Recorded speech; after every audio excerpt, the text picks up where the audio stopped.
అందరికీ నమస్కారం. ఈరోజు మనం చెప్పుకోబోయే కథ పల్లెటూరి కోడలి ధనవంతుల ఇంట కాపురం రెండో భాగం. కథలోకి వెళ్ళబోయే ముందు మీరు కనుక మన ఛానల్ని ఫస్ట్ టైం చూస్తున్నట్లయితే తప్పకుండా మన ఛానల్ని లైక్ చేయండి, షేర్ చేయండి, సబ్స్క్రైబ్ చేయండి, బెల్ ఐకాన్ క్లిక్ చేసి ఆల్ అనే బటన్ని ప్రెస్ చేయడం మర్చిపోకండి.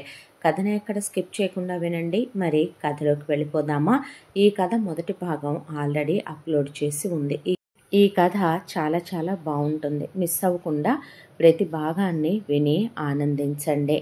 మరి కథలోకి వెళ్ళిపోదామా? అన్నిట్లోకి ఆ అమ్మాయి అన్న మాటలో చెంప చెల్లుమని చెప్పుతో కొట్టినట్టు ఒక మాట అనిపించింది. మీకు అలవాటేగా, ఈరోజు క్లోజ్గా ఉండటం, రేపు పోట్లాడుకోవటం, ఎల్లుండి సారీ చెప్పుకోవటం, మళ్ళీ క్లోజ్గా ఉండటం, మళ్ళీ సేమ్ రిపీట్ చేసుకుంటా వెళ్ళటం. నీ అంత గ్రేట్లో నాకేం అక్కర్లేదు. నువ్వేమన్నా పెద్ద మగాడిని ఫీల్ అవుతున్నావా? నీకిచ్చి చేసే నేనేదో హ్యాపీగా ఉంటానని మా పేరెంట్స్ అనుకోలేదని ఆ అమ్మాయి అన్న మాట చెంపలు వాయించినట్టుగా అనిపించే అలా నిశ్చేష్టుడైపోయి కూర్చుండిపోయాడు ఆలోచించుకుంటూ. ఆ తర్వాత ఇక ఆ అమ్మాయిని ప్రతిరోజు గమనిస్తూనే ఉన్నాడు. ఏది ఏమైనా సరే వాళ్ళ ఇంట్లో ఆ అమ్మాయి నిజంగానే గారాబంగా పెరిగి ఉండొచ్చు. ఇక్కడికి వచ్చిన తర్వాత తనే వెళ్ళిపోతానంటుంది, తన లైఫ్లో ఉండనంటుంది. అలాంటప్పుడు ఉన్నన్ని రోజులు ఆ అమ్మాయిని ఇక్కడ పని మనిషిగా చూడాల్సిన అవసరం ఏంటి? దాంతో నెక్స్ట్ డే వెళ్ళి హెడ్ పని మనిషితో తనకి అలాంటి పనులన్నీ నువ్వేం చెప్పకో అన్న తర్వాత, సార్ నేను ఇంట్లో ఎవరు ఏం చెప్పినా విననండి. ఒక్క పెద్ద మేడం గారు చెప్తే తప్ప మీరు ఏదైనా చెప్పాలనుకుంటే పెద్ద మేడంకి చెప్పండి సార్, నాకు మీరేమి చెప్పొద్దు అని అది అక్కడి నుంచి వెళ్ళిపోయింది. ఆ ఇంట్లో పని మనిషి కూడా తన్నే లెక్క చేయట్లేదని ఒళ్ళు మండిపోయే వెళ్ళి తల్లికి చెప్పే ధైర్యం తనకి లేదు. నువ్వొక పని మనిషిగా తీసుకొచ్చిన అమ్మాయి మీద నీకంత పర్సనల్ ఇంట్రెస్ట్ ఏంటని అమ్మ అడిగితే తన దగ్గర ఆ క్వశ్చన్కి ఆన్సర్ లేదు. దాంతో ఆ అమ్మాయి పనులు చేస్తున్న నోరు మూసుకొని ఊరుకోవటం తప్ప తనకి వేరే ఆప్షన్ లేకుండా పోయింది. ఈలోపు తల్లి ఒక ట్రిప్ ప్లాన్ చేసింది. దానికి అమ్మ, నాన్న, అన్నలు, వదినలు, వాళ్ళ పిల్లలు, అక్కలు, బావలు, వాళ్ళ పిల్లలు తన కూడా రమ్మనమంటే నాకు ఇంట్రెస్ట్ లేదన్నాడు ప్రణీత్. అన్న తర్వాత ఇక ఒక రోజున సరేరా, అలా అయితే ఆఫీస్ విషయాలన్నీ నువ్వే చూసుకో అని అన్నలు బయలుదేరి వెళ్ళిపోయారు విత్ ఫ్యామిలీతో సహా. వెళ్ళిపోయిన తర్వాత ఆఫీసులో హెక్టిక్ వర్క్, ఊపిరాడని పని. దాంతో పగలు రాత్రి అనేది తేడా లేకుండా వాళ్ళు వెళ్ళిన ట్రిప్పు దాదాపు ఒక 20 రోజుల పైనే. తను ఒక వారం రోజుల పాటు ఊపిరి సలపనంత పని చేస్తూ ఉండేసరికి అప్పటి వరకు అంతవరకు ఒక్కడే చేయటం అలవాటు లేక ఒళ్ళంతా చెప్పాలంటే గనక సలుపులు తేలిపోయి మంటల జ్వరం వచ్చేసింది. వచ్చేసిన తర్వాత ఇంటికి వచ్చి ఆ రాత్రికి ఒళ్ళలిసిపోయి అలా పడుకుండిపోయినా తెల్లారు అసలు మంచం మేంచి లేవటానికి బాడీ కదలటల్లా, ఒళ్ళు అట్ల పెనంలా కాలిపోతోంది. ఒకవైపున పిలుద్దామంటే గొంతులో మాట రావట్లా. పక్కన వాటర్ తాగేశాడు, బాటిల్లో నీళ్లు లేవు, గొంతు దప్పికి కట్టేస్తోంది. తన పర్మిషన్ లేకుండా పనివాళ్ళు తన రూమ్ డోర్ తీసుకొని లోపలికి రారు. దాంతో నీరసంగా ఉంది, కళ్ళు తేలిపోతున్నాయి. ఒకవైపున ఫోను అందుకుందామన్నా సరే ఆ ఫోను అందుకోవటానికి ఫోన్ దాకా కూడా చెయ్యి వెళ్ళట్లేదు. నీరసంతో కళ్ళు బయర్లు కమ్మిపోతున్నాయి. ఈలోపు దేవత వచ్చినట్టే వచ్చింది తలుపు తీసుకొని పవిత్ర. వచ్చేసరికి అలా మూతలు పడిపోయిన కళ్ళతో ఉన్న ప్రణీతిని చూసి ఆ అమ్మాయికి జాలనిపించి దగ్గరకు వచ్చి నుదురు మీద చెయ్యేసింది. ఒళ్ళు అట్ల పెనంలా కాలిపోతోంది. అయ్యో జ్వరం వచ్చినట్టుందే అని ముందు గబా కిందకి వెళ్ళి ఆ అమ్మాయి మంచినీళ్ళు తీసుకొని దాంతోపాటు కాసిన పాలు కలుపుకొని పైకి తీసుకొని వచ్చింది. డాక్టర్కి ఫోన్ చేసి వచ్చింది. ఆ తర్వాత ముందు కాస్త మంచినీళ్ళు తాగించి లేపి కూర్చోబెట్టి ఆ తర్వాత కాస్త తడిగుడ్డ నుదురు మీదేసి అక్కడ ఉన్న మగ పని మనుషుల్ని పిలిచి ఆ తర్వాత బాత్రూంలో డాక్టర్ గారు చల్లటి నీళ్లు పోయమంటే పోయించి తల తుడిచి వేరే బట్టలు తొడిగి పడుకోబెట్టింది. డాక్టర్ గారు వచ్చి వైరల్ ఫీవర్ వచ్చింది, అదే కాక బాగా ఒళ్ళలిసేంత వర్క్ చేసినట్టున్నారు, మీరు అంతసేపు వర్క్ చేయకూడదు కదా మిస్టర్, అని చెప్పి ఆయన కొన్ని మందులు ఇచ్చి ఎవ్రీ 6 అవర్స్కి వెయ్యమ్మా ఇంజెక్షన్స్ ఇచ్చాను నేను, వెంటనే ఏమీ తగ్గదో, నేను రోజు వచ్చి చూసి వెళ్తాను, వారం నుంచి 10 రోజులు పట్టొచ్చు జ్వరం తగ్గటానికి, లైట్గా ఉండే ఫుడ్ ఇవ్వమ్మా అని చెప్పారు ఆయన. ఆ తర్వాత తన గర్ల్ ఫ్రెండ్కి ఫోన్ చేసుకుంటే ఏంటి బేబీ అందే, ఇలా జ్వరం వచ్చింది అని చెప్పాడు. చెప్పేసరికి ఓ అవునా సరే టేక్ కేర్, ట్యాబ్లెట్లు వేసుకో అంది ప్రియ. అనే అదేంటి నువ్వు రావా అన్నాడు. అయ్యో నాకు అసలు టైం ఎక్కడుందరా బాబు, మా అక్క అబ్రాడ్ నుంచి వచ్చిందా, మా బావ వచ్చాడా, అసలు నన్ను ఒక్క నిమిషం కూడా వదలటం లేదు, దానికి తోడు మా అక్క వాళ్ళ మరిదొచ్చాడా, నాకు బావ అవుతాడులే వరుసకే, అసలు నన్ను కౌగిలించుకొని చెక్కిలి గింతలు పెట్టే, అసలు నా నోట్లో అయి తినిపించి ఈ తినిపించి నా కోసమని గిఫ్టులు తెచ్చే, మేమందరం ఫ్యామిలీ పిక్నిక్కి వెళ్తున్నాం, ట్రిప్పులకి వెళ్తున్నాం, డిన్నర్లకు వెళ్తున్నాం, షాపింగ్కి వెళ్తున్నాం, ఏమన్నా ఎంజాయ్మెంట్లో ఉన్నాను తెలుసా, అస్సలు టైం లేదు బేబే, నువ్వు రెస్ట్ తీసుకో అని ఫోన్ పెట్టేసింది. షాక్ అయ్యే అలా పడుకుండిపోయాడు. పడుకుండిపోతే పవిత్ర మాత్రం రోజు తన పక్కనే ఉంటుంది. ఉండే అరికాళ్ళ కొబ్బరి నూనె రాయటం, అరిచేతులు కొబ్బరి నూనె రాయటం, తల మీద తడిగుడ్డ వేసి తీయటం, ఒళ్ళంతా తడిగుడ్డతో తొడవటం, మేల్ పని మనుషుల్ని పిలిచి బట్టలు మార్పించటం, ఆ తర్వాత వాష్రూములకి తీసుకెళ్ళటం, బ్రష్లు జాయించటం, ఆ అమ్మాయి లైట్గా ఇడ్లీ పెట్టడం, జావలు కాసిపోయటం, ఓపిక రావాలనే కాస్త సూప్ చేసుకొచ్చి తాగించడం, జ్యూసులు తాగించడం, డాక్టర్ ఇచ్చిన ట్యాబ్లెట్లు ప్రతి 6 గంటలకి టైం టు టైం వేయటం.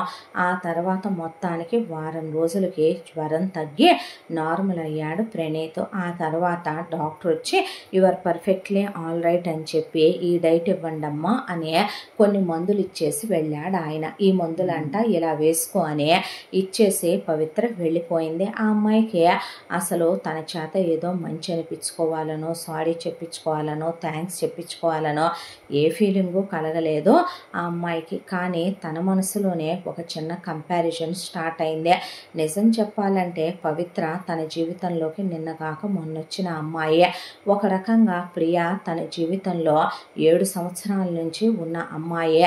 తను ఒక మనిషిగా ఎక్స్పెక్టేషన్స్ ఉంటాయి కదా, ఎక్స్పెక్ట్ చేస్తాడు కదా తన గర్ల్ ఫ్రెండ్ అంటే తన మీద కేర్ చూపించాలనే, కనీసం రోజుకి ఒక్కసారైనా వచ్చి చూసెళ్ళాలనే, పక్కనే ఉండి కాసేపు కబుర్లు చెప్పాలనే, తన గురించి కేర్ తీసుకోవాలనే, అట్లీస్ట్ ఒక వీడియో కాల్ అన్నా చెయ్యాలనే, ఒక్క ఫోన్ చేసినా చాలని. ఇన్ని రోజుల్లో ప్రియ ఒక ఫోన్ కూడా చేయలే, ఒక్కసారి కూడా వచ్చి చూసెళ్ళలేదు. స్టేటస్లు పెడుతుంది, ఇన్స్టాగ్రామ్లో ఫొటోస్ అప్లోడ్ చేస్తుంది, లైఫ్ని ఎంజాయ్ చేస్తోంది. కానీ తన గురించి మాత్రం ఆమెకి పట్టించుకునే టైం లేదు. కళ్ళల్లో నీళ్ళు అలా ఎందుకో తనకి తెలియకుండానే తిరిగిపోయి దిగులనిపించేసింది. ఆఫీస్కి వెళ్ళి రావడం మొదలుపెట్టాడు. ఆ తర్వాత ట్రిప్పుకు వెళ్ళిన ఫ్యామిలీ అంతా వెనక్కి వచ్చింది. వచ్చిన తర్వాత ఇలా కొన్ని రోజులు గడిచిపోయాక ఒక రోజున మళ్ళీ ఎప్పట్లాగే యాజ్ యూజువల్గా ప్రియకి తనకి గొడవ. ఆ గొడవ చిలికి పెద్ద గాలివానైపోయి ప్రియ ఇంగ్లీష్లో చాలా బూతులు తిట్టేసిందే. తట్టుకున్నంతసేపు ప్రణీత్ చాలాసేపు మూసుకొని ఉండే తట్టుకుంటాడు. అది మొదటి నుంచి ఉన్న అలవాటే. అలా ఆ అమ్మాయి దాదాపు 4-5 గంటలు తిట్టి ఎఫ్ పదాలు వాడి, బి పదాలు వాడి, మిడిల్ ఫింగర్లు చూపించి వీళ్ళ అమ్మని తిట్టి, నాన్నని తిట్టి, అన్నల్ని తిట్టి, అక్కల్ని తిట్టి, వదినల్ని తిట్టి, బావల్ని తిట్టి, చుట్టాలని తిట్టి, తన్ని తిట్టి, ఫ్రెండ్స్ని తిట్టి అంతా అయిపోయిన తర్వాత అప్పుడు తన కోపం వచ్చి తను ఆ అమ్మాయి మీద అరిసేశాడు. అలా పెరిగిపోయింది గొడవ. ఆ తర్వాత ఆ కోపంతోనే ఆ గొడవాడి రాత్రికి ఇంటికి వచ్చాడు. వచ్చి మనసేం బాగాలేదని ఆ రాత్రి ఒట్టి వాటర్ తీసుకొని ఏమీ తినకుండా పడుకొని తెల్లారు అలాగే ఆఫీస్కి వెళ్ళాడు.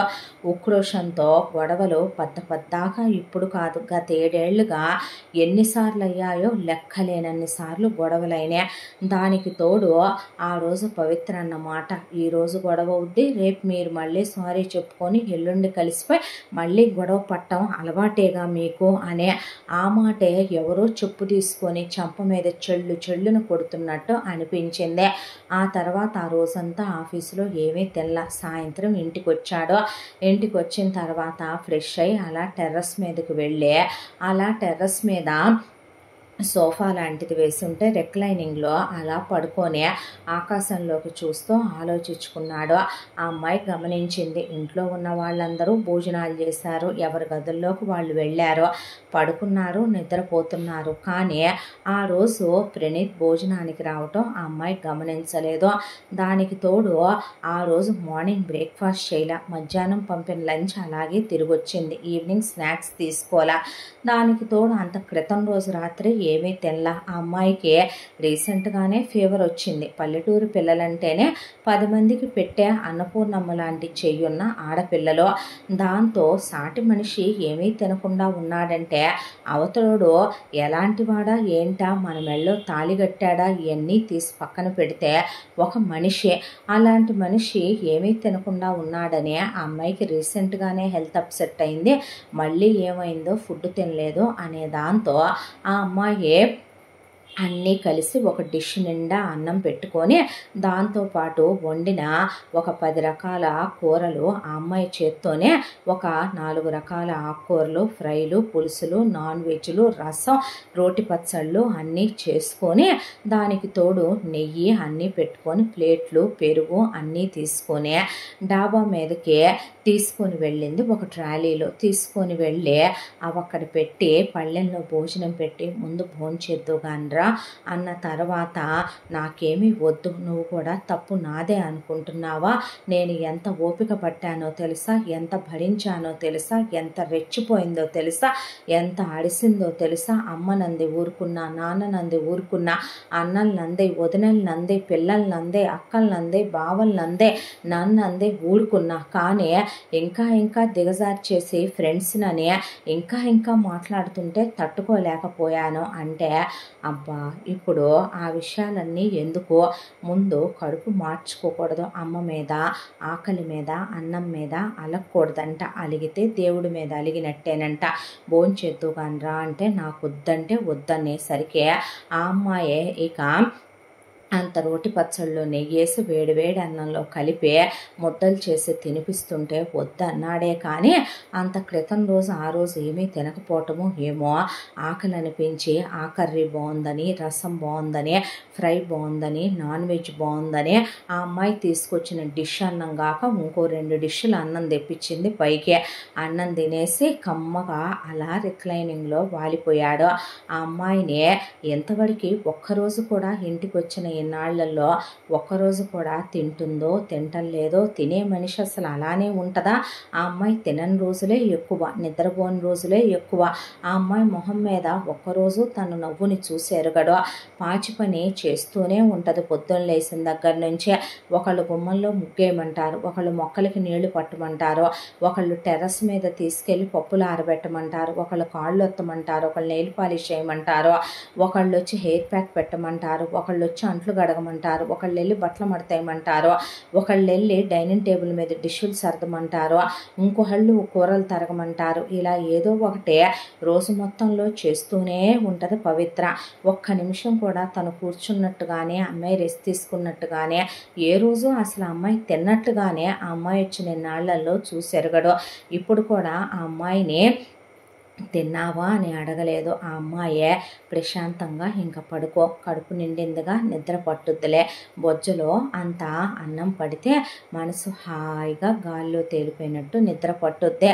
ఏ దిగులు లేకుండా ప్రశాంతంగా పడుకున్న మనిషికి 5 నిమిషాల్లో నిద్ర పట్టుద్దని చెప్తూ ఉంటాడు మా నాన్న అనేసి ఆ అమ్మాయి వెళ్ళబోతుంటే ఆ అమ్మాయి వైపు అలా చూస్తూ పవిత్ర అన్నాడు. అంటే ఏంటి అందే. అన్న తర్వాత ఫుడ్ బాగుంది అంటే ఒక నవ్వు నవ్వి వెళ్ళబోతుంటే, నా తప్పు ఉందనే అనుకుంటున్నావా నువ్వు కూడా అనేసరికి, చూడు ప్రణీత్, తప్పు ఒప్పులు ఎవరి అనేది నాకు అనవసరమైన విషయం, అది మీ ఇద్దరికి సంబంధించిన పర్సనల్ విషయం. కానీ నేను ఎప్పుడూ చెప్పే మాటే ఇప్పుడు కూడా చెప్తున్నాను, మీ ఇద్దరికి ఇదేమైనా ఇవాళ కొత్త?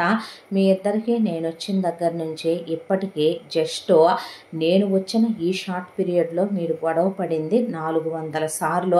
ఈరోజు గొడవ పడతారు, ఆ తర్వాత బ్రేకప్ చెప్పుకుంటారు, ఆ తర్వాత ఫోనుల్లో మళ్ళీ చిట్ చాట్ స్టార్ట్ అవుద్ది, ఫోన్లు చేసుకుంటారు. ఆ తర్వాత తను ఇక్కడికి రావటము, నువ్వు తన్ని బయట కలవటము, ఆ తర్వాత మళ్ళీ ఒకళ్ళకొకళ్ళు సారీ చెప్పుకుంటారు, కాసేపు ఏకాంతంగా గడుపుతారు, ఆ తర్వాత క్లోజ్ అవుతారు. ఆ తర్వాత మళ్ళీ కొన్ని రోజులకి ఒక 4-5 రోజుల్లో మళ్ళీ గొడవ అవుద్ది, మళ్ళీ సారీలు చెప్పుకుంటారు.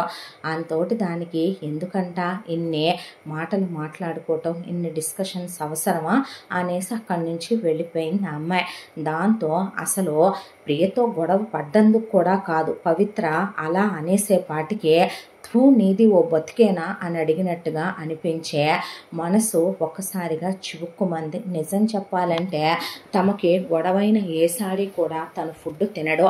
ఇంట్లో ఎటు అమ్మ కానీ వదినలు కానీ అక్కలు కానీ పట్టించుకునేది ఉండదు. కానీ ప్రియ ఒక్కరోజు కూడా ఫోన్ చేసి కానీ మెసేజ్ చేసి కానీ పవిత్ర వచ్చి పెట్టినట్టుగా పక్కనే కూర్చొని పవిత్ర నిజం చెప్పాలంటే పవిత్రంగానే పెట్టింది, ఒక అమ్మ పెట్టినట్టు. ఆ అమ్మాయిలో ఎలాంటి ఫీలింగ్సో, ఆ అమ్మాయి వేళ్ళు తన నోట్లోకి వెళుతుంటే ఆ అమ్మాయి పులకించిపోవటం, ఆ అమ్మాయి గూస్ బంప్స్ రావటం, ఆ అమ్మాయి మెన్నరాలు బిగుసుకుపోవటం, ఆ అమ్మాయి పెదవి కొరుక్కోవటం, ఆ అమ్మాయి చూపులతో తనకి బాణాలు వేయటం, కాలు మీద కాలేసి రుద్దటం, ఇలాంటివి ఏమీ చెయ్యలేదు ఆ అమ్మాయి. నిజం చెప్పాలంటే తను చాలామందిని చూశాడు, ఓపెన్గా ప్రియనే చూశాడు. కానీ ఆ అమ్మాయే ఒక తల్లిలా తనకి తినిపించింది. కానీ ప్రియ కనీసం తను మొండోడని తెలిసే భోంచేసావా, కనీసం తిను అని తప్పు తనదే అయినప్పుడు కూడా ఒక్కసారి కూడా కాల్ చేసి తనకి చెప్పదో. ఆ విషయమే గుర్తొచ్చే తన మనసులో తనకి తెలియకుండానే పవిత్రకి ప్రియకి ఒక కంపారిజన్ స్టార్ట్ అయిపోయింది. ఆ తరువాత ఒక రోజున తను టెర్రస్ మీద నుంచొని అటు ఇటు పచార్లు చేస్తున్నాడు ప్రణీత్. ఎవరో ఒక ఇద్దరు భార్యాభర్తలు పల్లెటూరు వాళ్ళలాగా ఉన్నారు చూడటానికి. వచ్చి సెక్యూరిటీతో, ఈ ఇంటి చిన్న కోడలు మా అమ్మాయే, మేము మా అమ్మాయిని చూడటానికి వచ్చాం బాబు, లోపలికి పంపించవా అంటే ఎవరమ్మా అని అడుగుతుంటే పవిత్ర పవిత్ర అని చెప్తే, ఆ పేరుతో పనోళ్ళు ఉన్నారు కానీ ఇంట్లో కోడలు గారు వాళ్ళ పేరు లేదమ్మా అని, సరే ఉండండి అని అతను పవిత్రని పిలుచుకొచ్చాడు. పవిత్ర అక్కడికి వచ్చేసరికి అదేంటమ్మా కోడలు గారు అని అడుగుతున్నారు, నువ్వు పనమ్మాయివి కదా అని అడిగితే, వాళ్ళు మా ఊరు నుంచి వచ్చారు, పాపం వాళ్ళకి ఏమీ తెలియదు, నువ్వు ఈ విషయం ఇక్కడితో మర్చిపోవా బాబాయ్, మళ్ళీ ఈ విషయం గురించి నువ్వెవరితోనూ చెప్పొద్దు, ఈ విషయం ఇక్కడే వదిలేసే, వాళ్ళు పాపం ఏదో తెలియక అడిగినట్టున్నారు. అలాగేనమ్మా అన్న తర్వాత రండి పిన్ని రండి బాబాయ్ అనే వాళ్ళని లోపలికి రమ్మనమని తీసుకెళ్ళి బయట గార్డెన్లో బెంచ్ మీద కూర్చోబెట్టిందే. అదేంటమ్మా ఇంత పెద్ద ఇల్లు మమ్మల్ని లోపలికి తీసుకెళ్ళి కాస్త చల్లటి కూల్ డ్రింకులు లాంటివి ఇస్తావని మర్యాదలు చేస్తావంటే ఏడ కూర్చోబెట్టావేమే అని అడిగితే, ఇల్లంతా రెనోవేట్ చేస్తున్నారు బాబాయ్, దాంతోనే లోపలికి వెళ్తే మీకు దుమ్ము పడదని ఇక్కడ కూర్చోబెట్టా, ఉండండి అని లోపల నుంచి వాళ్ళ కోసం కాఫీ టిఫిన్లు కూల్ డ్రింకు తెచ్చి అక్కడే కూర్చోబెట్టి తీసుకోమంటే, అదేందమ్మా అలా పాడైపోయావేమే, ఆ ముడేందమ్మా, ఏంది అలా ఉన్నావు, ఒళ్ళంతా నగలేసుకొని మెరిసిపోతావు అనుకుంటే ఏందే అలా తయారయ్యావు అంటే, అయ్యో ఇక్కడ మనుషులు సింపుల్గా ఉంటారు, ఎంత డబ్బులు ఉన్నా కూడా, నాకేం తక్కువ ఇక్కడ, బాగానే చూసుకుంటున్నాడమ్మా, నిన్నేమైనా అంటున్నాడా, చాచా ఎందుకంటాడో, చాలా బాగా చూసుకుంటున్నాడు. అవును మొత్తం ఎంతమందే, మేము మీ ఆయన స్నేహితుల్ని కుళ్ళబొడిసేసి అడ్రస్లు అందరి దగ్గర ఫోన్ నెంబర్లు అందరి దగ్గర పెట్టుకున్నాములే తీసుకొని అంటే, మా మామయ్య గారు అత్తయ్య గారు, ఈయనకి 2 అన్నయ్యలు 2 వదినలు, వాళ్ళకి 2 పిల్లలు, 2 అక్కయ్యలు వాళ్ళకి 2 పిల్లలు, వాళ్ళ బావలు కూడా వ్యాపారాలే చేస్తారు పిన్ని, వాళ్ళకి 2 పిల్లలు, నేను ఆయన, నీళ్లు పోసుకున్నావా ఏందమ్మా సన్నగా పీక్కుపోయావు, అప్పుడే పిల్లలు వద్దన్నాడు ఆయన, కొన్నాళ్ళు ఆగుదాం సరదాగా గడుపుదాం అన్నాడని, మనిషివేందే ఇంత చిక్కిపోయావు, తిండి కూడా పెట్టట్లేదా, అయ్యో పిన్ని ఇక్కడ మన పల్లెటూళ్ళల్లో లాగా ఎంతెంత రాగి ముద్దలు, నాటుకోళ్ళు, ఏటపోతులు తింటారనుకుంటున్నావా? ఇక్కడన్నీ నైస్తిళ్ళు, డైటింగులు అంటారు. ఇక్కడికి వచ్చాక నాకు ఆ తిండే అలవాటైపోయింది. పళ్ళు, పళ్ళ రసాలు వాటికి ఏం ఒళ్ళొస్తుంది? అదీగాక కొత్తగా పెళ్ళయిందా, రాత్రంతా నిద్ర ఉండదా, పగలంతానేమో ఇంట్లో తిరుగుతానే ఉంటానా? ఏమని నేను ఒళ్ళు చేస్తాను చెప్పు, నీకు తెలీదా? నాతో చెప్పించుకోవటం కాకపోతే అనేపాటికి నువ్వు బాగున్నావుగా అమ్మా అంటే, నాకేమైంది, చాలా బాగున్నాను. మా అత్తగారు అసలు ఎంత గౌరవం, ఎంత మర్యాద ఇస్తుందో తెలుసా? సొంత కూతుర్లా చూసుకుంటుంది. మా మామగారు రోజు నవ్వుతా పలకరిస్తారు. మా బావలో సొంత తోడబుట్టిన అన్నయ్యల్లాగా నా తోడుకోడళ్ళు అసలు నాకు తోబుట్టువులే లేరని ఇక్కడికి వచ్చాక ఆ లోటే రానివ్వట్లేదు. ఆడపడుచులు అయితే అసలు ఎంత కలిసిపోయారో, వాళ్ళ మొగుళ్ళు పిల్లలైతే అసలు నాతో ఎంత ప్రేమగా అభిమానంగా మాట్లాడతారో. ఏదో ఆ రోజున తాగిన మత్తులో, కోపంలో, తాపంలో అలా అన్నాడే తప్ప ఆయనకి నేనంటే సచ్చేంత ఇష్టం. రోజు ఏదో ఒకటి తీసుకురాంది ఇంటికి రాడో, వచ్చిన సినిమా కల్లా తీసుకెళ్తాడో. బయట ఇక్కడ పెద్ద పెద్ద షాపింగ్ మాల్స్ ఉన్నాయి, తీసుకెళ్ళి షాపింగ్ చేయించుతాడు. బోల్డ్ గిఫ్ట్లు, నగలు, చీరలు. మరి అదేందే పిచ్చి బట్టలు వేసుకున్నా? అయ్యో ఈ పిచ్చి బట్టలు కాదు పిన్ని, ఈరోజు పొద్దున్నే నేను యోగా కోసమని వేసుకున్నాను. కాసేపు ఆగిన తర్వాత మార్చుకొని పట్టు చీర కట్టుకొని నగలేసుకుంది. అత్తయ్య అస్సలు ఊరుకోదు. అవునా, ఏది మీ వాళ్ళందరినీ పరిచయం చేయి, ఇంట్లో అందరూ వెళ్ళిపోయాక వచ్చారు, మరి మీరు ఎక్కడికి వెళ్ళారమ్మా అంటే, అత్తయ్య ఆడపడుచులు కలిసి ఎవరిదో పెళ్ళుందని చెప్పి వెళ్ళారు. పెద్ద తోడుకోళ్ళేమో వాళ్ళ పుట్టింట్లో ఏదో ఫంక్షన్ ఉందని వెళ్ళింది. రెండో తోడుకోళ్ళు వాళ్ళ ఫ్రెండ్ వాళ్ళదే ఎవరిదో పెళ్లి రోజని ఫంక్షన్కి వెళ్ళింది. మామయ్య గారు, బావగారు వాళ్ళు, ఆయన అందరూ ఆఫీసులకు వెళ్ళిపోయారు. ఆడపడుచుల భర్తలు వాళ్ళు అసలు క్యాంపులకి వెళ్ళి ఉన్నారు. ఇంట్లో పిల్లలేమో స్కూళ్ళకి వెళ్ళిపోయారు. ఇక పని వాళ్ళు పనులు చేసుకుంటున్నారు. నేనే ఇంట్లో అటు ఇటు తిరుగుతూ కాలక్షేపం చేస్తున్నాను. అంత చిన్న పని చేసినా కూడా నన్ను అస్సలు ఊరుకోడు. గ్లాసు నీళ్లు మోయనివ్వడు. అసలు అత్తయ్య అయితే గనక నువ్వు నడుస్తుంటే జాగ్రత్తమ్మ జాగ్రత్త అనే, మామయ్య చూసుకో తల్లి అనే. అసలు ఆడపడుచులు తోడుకోడళ్ళు ఎందుకు అలా కాళ్ళ నొప్పులు రావా తిరిగితే, కూర్చో అంటారు. ఇల్లంతా సెంట్రలైజ్ చేసి చలికి వణుకొచ్చేస్తుంది తెలుసా, హిమాలయాల్లో ఉన్నట్టు. అని అంటే అని చెప్పుకొచ్చి, అమ్మ, నాన్న, చెల్లి, తమ్ముడు ఎలా ఉన్నారు పిన్ని? ఏముంటారే పాపం, మీ తమ్ముడు చెల్లెలు కాలేజీకి వెళ్తున్నారన్న మాటే కానీ పిల్లలు కూడా నువ్వు లేవనే దిగులతో సగం చిక్కిపోయారు. ఇక మీ అమ్మ గురించి చెప్పాలంటే గనక పిచ్చి మాలోకం తెలియందేముందే, రోజు ఏ పని చేస్తున్నా నువ్వే గుర్తొస్తున్నావని, ఏ వంట చేసినా నువ్వే గుర్తొస్తున్నావని కళ్ళు ఒత్తుకుంటుంది. ముఖ్యంగా మీ నాన్న అయితే నీ మీద దిగులే పెట్టేసుకున్నాడమ్మా. పిచ్చి మా తండ్రి పొలానికి వస్తున్నా పొలం పని కూడా చేయకుండా ఇదిగో ఈయనతో పాటు మీ బాబాయ్ పక్కనే కూర్చొని రోజు కన్నీళ్లు పెట్టుకొని, పిల్ల ఇష్టం లేకుండా అబ్బాయి చేసుకున్నాడు, ఎలా చూసుకుంటున్నారో ఏమో, ఎలా ఉందో ఏమో పిల్ల, వెళ్ళిన తర్వాత ఒకసారి ఫోన్ చేసి బాగానే ఉన్నానని చెప్పావంట. ఇక ఆ తర్వాత ఏం బాగో ఏం పోగో, వాళ్ళు వస్తే తప్ప మనకి ఏ విషయం తెలియదని మనిషి కంటి నిండా నిద్రపోట్లా, కడుపు నిండా తిండి తింటల్లా. ఆరోగ్యం కూడా బాగా పాడైపోయింది. వ్యవసాయం కూడా ఇదివరకటంతా హుషారుగా మీ నాన్నేమీ చేయించట్లేదే, మందులు మనిషి అయిపోయాడు. ఆసుపత్రి చుట్టూ తిరుగుతుంది మీ అమ్మ మీ నాన్నని తీసుకొని. ఎంతైనా గుండెల్లో పెట్టుకొని పెంచుకున్న బిడ్డవి కదమ్మా, ఇలా జరిగి ఇలా అయిందంటే ఆ దిగులు తీసుకోలేకపోతున్నాడు. అవునా, నాన్నకు బాగాలేదా పిన్నే అన్న తర్వాత ఒకసారి రావచ్చు కదే నీ మొగుడిని తీసుకొని.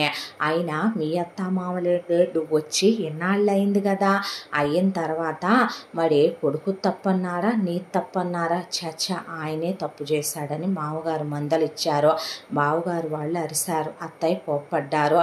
మరి అంతా ఇది చేసిన వాళ్ళు వచ్చి ఒక క్షమాపణ మీ నాన్నకి చెప్పి కలిసిపోవచ్చుగా మీ 2 కుటుంబాలు, ఎందుకని రాలేదు? అయ్యో పాపం వాళ్ళు వద్దామని అనుకున్నారు, మంచి రోజు చూసుకొని వద్దామని ఆగారు, నేనే పండగకి వెళ్దామని చెప్పాను. ఇంకో 4-5 నెలల్లో పెద్ద పండగ ఉందగా, మన ఊళ్ళో బాగా చేస్తారు, తీసుకొద్దాం, అందరినీ పరిచయం చేద్దాం అనుకుంటున్నాను. ఈలోపు మామయ్య గారికి బావగారు వాళ్ళకి ఈయనకి పనుల మీద పనులు, ఇంట్లో వాళ్ళకి చూస్తేనేమో పిల్లలకి చదువులు పరీక్షలు, ఒకవైపున అత్తయ్య గారికి మామయ్య గారికి కాస్త ఎలాగైనా పెద్దోళ్ళు కదా, అన్ని పనులు వాళ్ళే చూసుకొని అందరి బాధ్యతలు నెత్తి మీద వేసుకొని లాక్కు రావద్దా మరే అనే వాటికి, సరే వాళ్ళంటే రాలేదు, నీ మొగుడికి ఏం మాయ రోగం, తీసుకొని వచ్చాడు, ఇన్ని నెలలైంది, ఒక్కసారైనా నువ్వు రాకూడదా అమ్మా, వచ్చి 1 వారం రోజులు ఉండకూడదంటే మీ అమ్మ నాన్న నువ్వు సంతోషంగా ఉన్నావని తెలిస్తే మీ నాన్నకి సగం రోగం తగ్గిపోతే, మీ అమ్మ గుండెలు నిండిపోతాయి, నీ చెల్లెలు తమ్ముడు సంతోషంగా చదువుకుంటారు, పుట్టిల్లు పచ్చగుండాలని కోరుకోవాలమ్మా, అత్తింటికి వెళ్ళాక అత్తింటి వాళ్ళు ధనవంతులు కదా, మన బాగా చూసుకుంటున్నారని పుట్టిల్లు మర్చిపోకూడదే, నువ్వు మంచి పిల్లవు కాబట్టి నీకు చెప్తున్నావు తల్లి ఈ 4 మాటలు అనేసరికి తప్పకుండా వస్తాను అని ఆవిడ్ని ఆయన్ని కూర్చోబెట్టి తన జీతం డబ్బుల్లో నుంచే కొంత జీతం తీసి ఇటు నుంచి డ్రైవర్ని పంపించి వాళ్ళకి బట్టలు తెప్పించి ఆవిడకి ఆయనకి బొట్టు పెట్టి బట్టలు పెట్టి తీసుకోమని చెప్పి స్వీట్లు ఫ్రూట్స్ తెప్పించి, ఎందుకమ్మా ఇవన్నీ, ఇంటికి ఎవరు వచ్చినా ఒట్టి చేతులతో పంపిస్తే వచ్చాక అత్తయ్య ఊరుకోదు అని ఇచ్చి వాళ్ళని తీసుకెళ్ళి దింపమని ఏం చెప్పొద్దని డ్రైవర్కి చెప్పి పంపించే తీసుకెళ్ళి వాళ్ళ బస్ స్టాండ్లో దింపి వచ్చేసాడు డ్రైవరు. ఆ తర్వాత దిగులుగా వెళ్ళి దేవుడి గదిలో కూర్చుంది ఆ అమ్మాయే, ఇంట్లో ఎవ్వరూ లేరు. ఆ తర్వాత ప్రణీతు అప్పుడే ఇన్ని సంవత్సరాల్లో ఎప్పుడన్నా బయట నిలబడి దేవుణ్ణి అలా గుండెలకి కళ్ళకి అనుకొని వెళ్ళటం తప్ప దేవుడి గదిలోకి వెళ్ళి చేతులు జోడించి నమస్కారం పెట్టుకోవటం, ఆ రోజు దేవుడి గదిలో కుడికాలు పెట్టి వెళ్ళి దండం పెట్టుకుంటే ఆ అమ్మాయి దండం పెట్టుకునేదల్లా లేచి నుంచొని కుంకం పెట్టి కళ్ళల్లో పడకుండా ఊది ఆ తర్వాత ప్రసాదం చేతిలో పెట్టి బయటకు వచ్చింది. వస్తే నీతో మాట్లాడాలి రా లోపలికి అన్నాడు. అన్న తర్వాత ఆ అమ్మాయి లోపలికి వచ్చింది, డోర్ వేసి కూర్చో అన్నాడు. కూర్చున్నాక ఎవరు వాళ్ళు ఏంటి అంటున్నారు, దేని గురించి నీకు ఇక్కడెవరూ తెలియదుగా, మరి వాళ్ళెవరు అని ఆ అమ్మాయిని క్వశ్చన్ చేశాడు. అన్నీ విని కూడా ఏం చెప్పుద్దా అని అడిగాడు. మా ఊరు నుంచి వచ్చారులే, మీ ఫ్రెండ్స్ని అడ్రస్ అడిగారంట, మా ఊళ్ళో ఎవరికి ఏదైనా అందరూ కలిసి ఒకే మాట మీద ఉంటారుగా, సిటీకి వచ్చారంట, వాళ్ళ చుట్టాలదేదో ఫంక్షన్ ఉందని పలకరించి వెళదామని వచ్చారు, దాంతో బయట నుంచి బయటే పంపించేశాను, లోపలికేమీ నేను రానివ్వలేదు అంటే ఏంటంట అని అడిగాడు. ఏం లేదు, నాన్నకి బాలేదంట, దిగులు పెట్టేసుకున్నాడంట అంటే, అవునా అంటే, మరి అలాంటప్పుడు ఒక్కసారి వెళ్ళి చూసిస్తే కొద్దిగా రమ్మంటే నేను కూడా వస్తాను, ఒక 2 to 3 డేసేగా, పర్లేదు వెళ్ళొద్దామా అని అడిగాడు. వద్దు, ఏ ఆడపిల్లని అత్తారింటికి పంపించినా నిజం చెప్పాలంటే కన్న తల్లిదండ్రులకి చిన్న బాధ ఉంటుంది, కానీ ఆ రోజున నువ్వు నేనంటే ఇష్టం లేదన్నావు, ఇష్టం లేకుండా నన్ను చేసుకుంటున్నానన్నావు, మా నాన్న ఆ రోజే నీకు ఇచ్చి నన్నేమీ బలవంతంగా నీ మెడకేసి కట్టాలి అనుకోలేదు, ఆ రోజే వద్దని చాలాసార్లు అన్నాడు, నువ్వు విన్నావో, కానీ ఆ తర్వాత ఊళ్ళో పెద్దల మాట మేము కాదనటానికి లేదు, ఎందుకంటే మా ఊళ్ళో అందరం కలిసి ఒకే మాట మీద ఉంటాం, తెల్లారులేస్తే ఒకళ్ళ మొహమొహాలు ఒకళ్ళు చూసుకోవాలి, ఆ ఊళ్ళో వాళ్ళంతా పుట్టేది అక్కడే, పెరిగేది అక్కడే, బతికేది అక్కడే, పోయేది అక్కడే, నలుగురితో కలిసిపోవటమే తెలుసు మాకు, పగలు పెట్టుకోవటం తెలియదు, దాంతో ఊరి వాళ్ళ మాటకు మర్యాద ఇచ్చే నీతో నా మెళ్ళో తాళి కట్టించాడు, నేను ఎలాగా ఉన్నానా అన్నదే మా నాన్న అమ్మ దిగులో, దాంతో చిన్నప్పటి నుంచే చెల్లి తమ్ముడు ఎప్పుడు నన్ను వదిలి ఉండలేదు, దాంతోనే ఎవరికి తప్పవు ఇలాంటి రాతలో, నాకే కర్మ కాలిపోయి ఇలా పట్టింది గతే, తప్పేదేముంది అనేసింది ఆ అమ్మాయి. అన్న తర్వాత ఇంకెన్నాళ్ళు కాదుగా మా మామయ్య వాళ్ళు వస్తే ఆ తర్వాత నేనెటు వెళ్ళిపోతానుగా, అప్పుడు చూసుకుంటారులే మా అమ్మ నాన్న నన్నంటే. ఎందుకు అలా మాట్లాడతావు? ఈలోపు మీ నాన్నగారికి ఏమైనా అయితే మీ అమ్మగారికి కనీసం నీకు ఇక్కడ దాకా వచ్చి ఏ విషయం చెప్పడం కూడా చేత కాదు కదా. వాళ్ళ ఆత్మాభిమానం గల వాళ్ళవనే కదా ఇక్కడ దాకా రామన్నారు. వెళ్దాంలే పోనీ, ఎందుకు కాదంటావు? నేను అడిగాననా?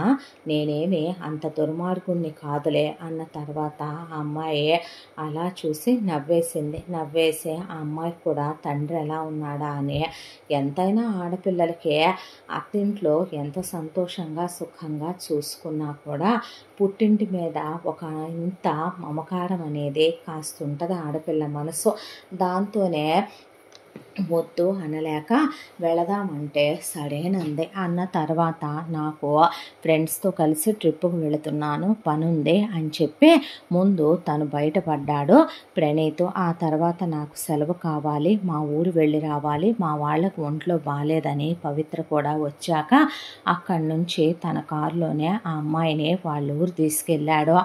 అలా కూతురు వచ్చిందో లేదో చూసే వాళ్ళ నాన్న ప్రాణం లేసొచ్చి వెక్కిళ్ళు పెట్టి ఏడ్చేసి, వాళ్ళమ్మ అయితే అసలు బావురుమని ఏడ్చేసింది. చెల్లి తమ్ముడు ఆ అమ్మాయిని కౌగిలించేసుకొని అసలు బోరుమని ఏడ్చారు. తర్వాత హారతిచ్చి దిష్టి తీసి రా బాబు రా అమ్మ అని లోపలికి రమ్మనమని కాళ్ళు కడుక్కోమని వెళ్ళగానే ఇన్ని రకాలు గబగబా చేతులు కాళ్ళు ఆడట్లేదని వండిపెట్టి ఆ తర్వాత నాటుకోడని ఏటపోతని అయ్యి వండిపెట్టి ఊళ్ళో జనాలు ఆ అమ్మాయిని ఏమీ పిల్ల చిక్కిపోయావు, అలా ఉంటున్నావు ఇలా ఉంటున్నావు, చెయ్యేస్తున్నాడా, బాగానే కాపురం చేస్తున్నాడా, బాగానే చూసుకుంటున్నారా, ఏంది వీళ్ళ అమ్మ బాబులు రారా ఏంది మీ నాన్నతో మాట్లాడటానికి అంటే వస్తానన్నారు, ఇలా పెద్ద పండక్కి రమ్మన్నాను, అదేలే ఏంది సరిగ్గానే ఉంటున్నాడా, ఇక్కడ గనక ఆ రోజు ఎదవేషాలు వేశాడు కదా తాగి, అడ్డమైన ఆడపిల్లలు మూతులు పెట్టి ముద్దులు పెట్టడం ఆడ కూడా అలవాటేనా, మాకు అదే పనండి, మరి వేరే పనే ఉంది అన్నాడు ప్రణీత్. అదేనబ్బాయ్, అలాంటి పనులే ఏదైనా ఉంటే మానేమని చెబుతున్నాం. పెళ్లి కాకముందు నువ్వు నీ అమ్మా బాబులకి కొడుకువేమో, పెళ్ళయ్యాక మా పిల్లకి మొగుడివి కదా, మా రంగారావుకు అల్లుడివి కదా, మా ఊరి అల్లుడివి కదా, మా ఊరి కొడుకులు కూతుళ్ళు ఎంత పద్ధతిగా ఉంటారో కోడళ్ళు అల్లుళ్ళు కూడా అంతే పద్ధతిగా ఉండాలా అన్న తర్వాత అలాంటిదేమీ లేదు. ఆయన ఆ రోజు ఏదో తెలియక పద్ధతిగా ఉంటే మంచిదే, మా ఊరి పిల్లని చేసుకోవాలంటే పెట్టి పుట్టుండాలా అని వాళ్ళేమి సారీలు గీరీలు ఆ రోజు మా అల్లుడు అని నిన్నేదో అలా అన్నాం బాబు ఇలా అన్నాం బాబు అని వాళ్ళేమీ చెప్పలా, వడ్డిచ్చే వెళ్ళారు వాళ్ళు.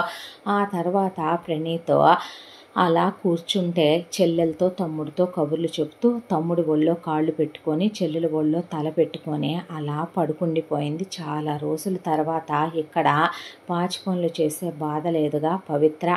ఆ తర్వాత వాళ్ళమ్మ అలా కూర్చుని తెల్లారికి అల్లుడికి కూతురికి ఏదో వంటకాల ప్రయత్నం మీద ఆవిడేదో పనుల్లో ఉంది. తను భోంచేసి అలా కూర్చున్నాడు. వచ్చి రంగారావు పక్కన కూర్చుంటే తనకి పెద్దవాళ్ళని ఎలా గ్రీట్ చేయాలో, వాళ్ళతో ఎలా మాట్లాడాలో, వాళ్ళతో ఎలా కలిసిపోవాలో తనకు అసలు ఆ నేచర్ లేదు, తనకెప్పుడూ తెలియదు. తన గర్ల్ ఫ్రెండ్ వాళ్ళ అమ్మా నాన్నలు ఉన్నారన్నా వాళ్ళు ఓహో లవ్ చేసుకున్నారా అని లైట్ తీసుకొని తను వాళ్ళింటికి వెళ్ళిన, ఆ అమ్మాయి బెడ్రూమ్లోకి వెళ్ళిన, ఆ అమ్మాయి తమ ఇంటికి వచ్చిన, తన బెడ్రూమ్లోకి వచ్చిన ఇలాంటివన్నీ లైట్ తీసుకుంటారే తప్ప పట్టించుకునే వాళ్ళేం కాదు ప్రియా వాళ్ళ పేరెంట్స్. దాంతో రంగారావు వైపు చూసి నవ్వాడు. ఆయన దగ్గరికి వచ్చి కూర్చొని తల మీద చెయ్యేసి నిమిరి, భుజం తట్టి వీప్ మీద చెయ్యేసి కాసేపు నిమిరి చేతిలోకి చెయ్యి తీసుకొని మీ ఇద్దరూ సంతోషంగానే ఉంటున్నారా బాబు అని అడిగితే, అదేంటి అంకుల్ అలా అన్నారు అని అడిగితే, ఏమీ లేదయ్యా, ఆ రోజున నీకు ఇష్టం ఇష్టం లేకుండా నువ్వు తాగిన మత్తులో తప్పే చేసావు, నువ్వు తప్పు చేయలేదని తండ్రి స్థానంలో ఉన్న నేను ఎప్పటికీ నిన్ను వెనకేసుకొచ్చి మాట్లాడలేను. ఆ తప్పుకి మూల్యం నా కూతురి జీవితం అయిపోయింది. ఆ రోజున ఈ ఊళ్ళోనే పుట్టాం పెరిగాం, ఇక్కడే మట్టి అయిపోవాలి. ఈ ఊళ్ళో ఎవరికి కష్టం వచ్చిందన్నా సుఖం వచ్చిందన్నా ఒకళ్ళతో ఒకళ్ళు పాలు పంచుకోవటం మొదటి నుంచి తాత ముత్తాతల కాలంగా మాకున్న అలవాటు, ఆనవాయితీ. దాంతోనే పెద్ద మనుషులుగా పెద్దవాళ్ళుగా వాళ్ళు చెప్పిన మాటని వినటమే తెలుసు కానీ కాదంటం తెలియదు నాకు. దాంతోనే నీకిచ్చి పిల్లని తాళి కట్టి పెళ్లి చేసి పంపించాం. ఆ తర్వాత పిల్ల నిజం చెప్పాలంటే ఒక్కసారి ఫోన్ చేసి బాగానే ఉన్నానని చెప్పింది. అది ఎలా ఉందా అనే దిగులు. ఒకవేళ నీకు అదంటే ఇష్టం లేకపోయినా, అది నీకు నచ్చకపోయినా, మీ స్తోమతకి స్థాయికి హోదాకి మేము తగిన వాళ్ళం కాదనిపించినా, నీకు భారంగా బరువుగా అనిపించినా దాన్ని కొట్టటమో తిట్టటమో చేయబాకయ్యా. నా బిడ్డను తీసుకొచ్చి నాకు అప్పగించేసే. నాకు ఆడపిల్లలు తక్కువ మగపిల్లలు ఎక్కువ, మగపిల్లలు ఎక్కువ ఆడపిల్లలు తక్కువ అనే దాంతో నేను ఎప్పుడూ నా బిడ్డల్ని పెంచలేదు. నా కష్టార్జితం 50 ఎకరాల పొలం. ఆడపిల్లలిద్దరికీ ఎకరం 50 లక్షలు చేసేది. చెరో 10 ఎకరాల పొలం పెడతాననుకున్నాను నేను. వాళ్ళమ్మ చెరో 100 తులాల బంగారం చేయించి దాసుకుందే. కోడలకు 100 తులాల బంగారం, 30 ఎకరాల పొలం, ఈ ఉండే ఇల్లు కాక 4 ఇళ్ళు ఉన్నాయి సిటీలో. ఒక ల్యాండ్ పెద్ద పిల్లకి, ఒక ల్యాండ్ చిన్నపిల్లకి కొన్నాను. కాకుండా ఒక 6 ల్యాండ్లు పిల్లాడికని చెప్పి పక్కన పెట్టి లీజులకి ఇచ్చి ఉంచాను. అతిగతి లేని వాళ్ళం ఏమీ కాదు బాబు. పిల్లని డిగ్రీ తర్వాత పై చదువులకు పంపాలంటే వేరే ఊరు పంపిస్తే పిల్ల మాకు దూరం అయిపోద్ది, దాన్ని చూడకుండా ఉండలేమన్న కారణంతోనే పిల్లని వేరే ఊరు పంపలేదు తప్ప దాని మీద అనుమానంతో అవనమ్మకంతో కాదయ్యా. చిన్నప్పటి నుంచి ఆడపిల్లల్ని వంచిన తల ఎత్తకుండా మేమేదో వాళ్ళ మీద ప్రెషర్ పెట్టి వాళ్ళని ఆంక్షలు పెట్టి సంస్కృతులు సాంప్రదాయాలు అని మూఢాచారాల్లో పెట్టి తొక్కి పెట్టేమీ పెంచలేదు బాబు. కాకపోతే ఒకటి విలువలు నేర్పించి పెంచాము, గౌరవం నేర్పించి పెంచాము, సంస్కారం నేర్పించి పెంచాము. ఓర్పు సహనం చాలా ఎక్కువ నా పెద్ద కూతురికే. చాలా చాలా మంచిది. నిజం చెప్పాలంటే చిన్నప్పటి నుంచి అది నా కన్న తల్లనే చెప్పాలి. నాకు చిన్న వయసులోనే తల్లిపోయింది బాబు. తర్వాత నేను మా లక్ష్మిని పెళ్లి చేసుకున్నా. అది అమాయకురాలు, లోక జ్ఞానం లేనిది. చిన్నపిల్ల హుషారుగా తెలివిగా ఉంటదే కానీ పిల్లాడు సరదాగా ఉంటాడే కానీ నా పెద్ద కూతురికే ఓర్పు సహనం తెలివితేటలు మంచితనం అన్నీ ఎక్కువే. కాబట్టే అది పుట్టిన వేళ విశేషాన మా అమ్మ నాన్నలు 20 ఎకరాలు ఇస్తే 50 ఎకరాలు చేశా. వాళ్ళు ఒక్కిళ్ళు ఇస్తే అన్నిళ్ళు సంపాదించా. వాళ్ళు స్థలం ఇస్తే అన్ని స్థలాలు చేయించా. మేక మా లక్ష్మికి వచ్చేటప్పుడు ఇచ్చిన 2 ఎకరాల పొలం దానికే ఉంచేసి, పుట్టింటోళ్ళు పెట్టిన బంగారం దానికే ఉంచేసా. పెళ్ళాల సంపాదనలు, పెళ్ళాల పుట్టింటి స్త్రీధనాలు అడుక్కునే అలవాటు, అడిగే అలవాటు, కట్నాలు తీసుకునే అలవాటు మాకు లేదయ్యా. ఉన్నదే 2 ఆడపిల్లలు, ఒక మగపిల్లాడైనా నాకు ఎంత టైం లేకపోయినా నా పిల్లలతో నా భార్యతో నేను టైం కేటాయించుకొని మరీ గడుపుతాను. అంత ఇష్టం నాకు నా కుటుంబం అంటే. చిన్నప్పటి నుంచి ఉన్నంతలోనే పిల్లలకి నేను ఏమీ తక్కువ చేయలేదు. వాళ్ళకి అన్నీ జరగాల్సిన టైం టు టైం జరిపించుకొచ్చాను. మేమే రోజు ఆకాశానికి నిత్యం లేదు బాబు.